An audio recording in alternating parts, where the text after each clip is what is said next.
Assalamualaikum warahmatullahi wabarakatuh.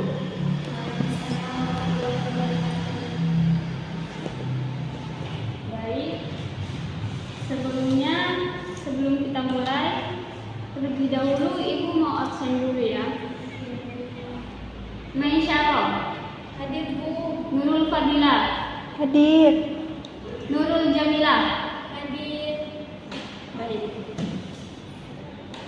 Pada kesempatan kali ini kita akan membahas tentang teorema Pitagoras. Ada yang tahu apa itu teorema Pitagoras? Tentunya belum tahu kan ya, karena sebelum kita pelajari. Nah, pada hari ini kita akan mempelajari dan beserta contoh soalnya. Nah, untuk apa itu teorema Pitagoras? Kalian mungkin seringkali menjumpai suatu benda yang ada di sekitar kalian, seperti contohnya atap rumah atau lapangan bola, perbukitan. Itu kan tentunya kayak segitiga kan ya? Atau mungkin jembatan Suramadu yang kalau bisa dilihat dari samping itu kayak segitiga kan?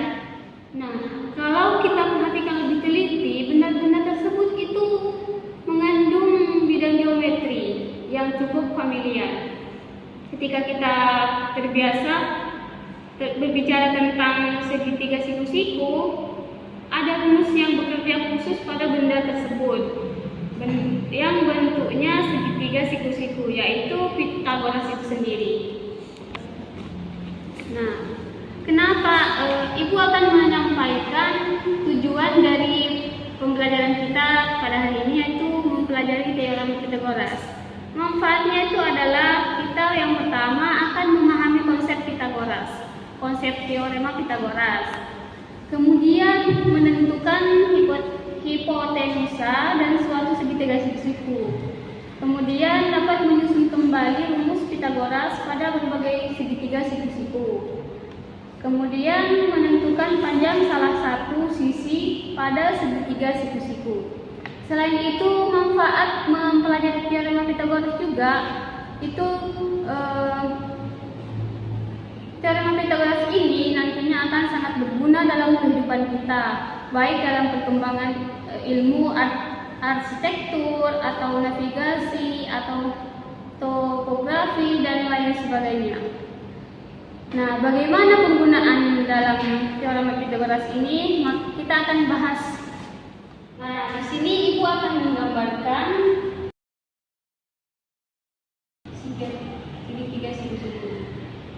Nah, di sini siku-siku. Pada segitiga siku-siku ini, di sini A, B, C. Nah, pada segitiga siku-siku ini berlaku rumus C kuadrat sama dengan A kuadrat plus B kuadrat. Nah, rumus inilah yang dimaksud dengan Pitagoras. Paham kan? Nah, intinya itu kita bisa menentukan panjang salah satu sisi pada segitiga siku-siku tanpa harus mengukurnya secara langsung. Yang penting kedua sisi lainnya itu sudah diketahui. Nah, di sini Ibu akan memberikan keterangan sisi C itu sama dengan sisi yang berseberangan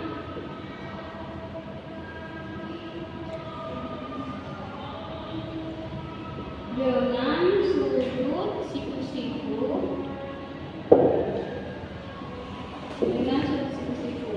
Nah, kalau sisi C ini di seberang, nah kelihatan kan di sini. Nah, sudutnya kan ada di sini, maka yang disebut dengan sisi hipotenusa itu adalah di sebelahnya kan C.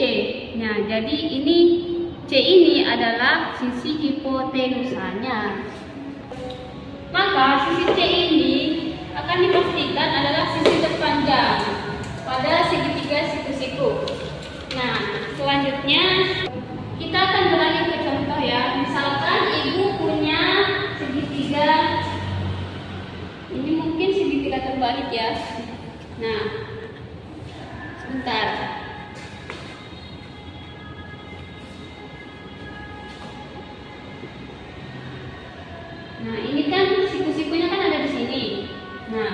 kita sebut ini segitiga KLM.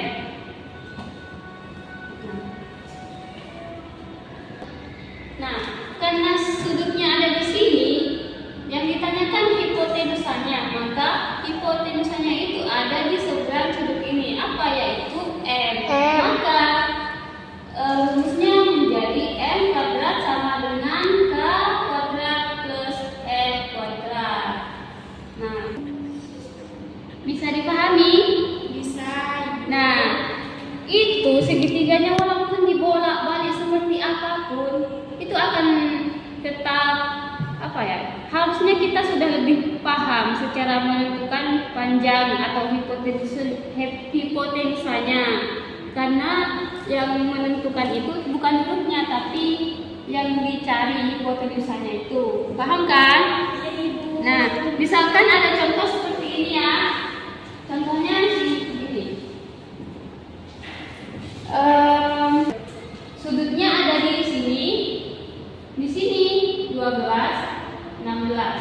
Nah, di sini yang ditanyakan. Kita sebut aja dengan X, oke? Nah, berarti yang ditanyakan ini kan X-nya dari seberang sudut. Maka X kuadrat sama dengan 12 kuadrat tambah 16 kuadrat. X kuadrat sama dengan 12 kuadrat sama dengan 144 ditambah 16 kuadrat sama dengan 256. Maka X kuadrat sama dengan 144 ditambah 256 sama dengan 400. Nah, karena di sini masih X kuadrat, kita menjadikan ini sebagai X, maka 400 ini dicari akarnya berapa. Nah, akar dari 200 ini kan sama dengan 20 kan, jadi X sama dengan 20. Nah, baik, kalau sudah dipahami, Ibu minta kepada kalian membuat membuat grup, kelompok, terserah berapa kelompok, intinya dalam satu kelompok itu ada 5 orang. Nah, kalau misalkan ada yang kurang satu nggak apa-apa. Nah, jadi Ibu akan memberikan soal kepada kalian dan dikerjakan secara berkelompok. Soalnya ini.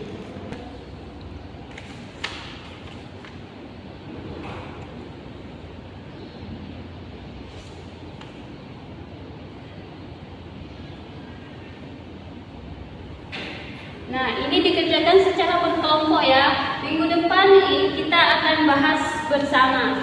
Karena waktunya sudah sedikit, Ibu akan akhiri sampai di sini. Ada pertanyaan? Nggak ada, Ibu? Nah, baik. Ketemu lagi di minggu depan ya. Ya, Ibu.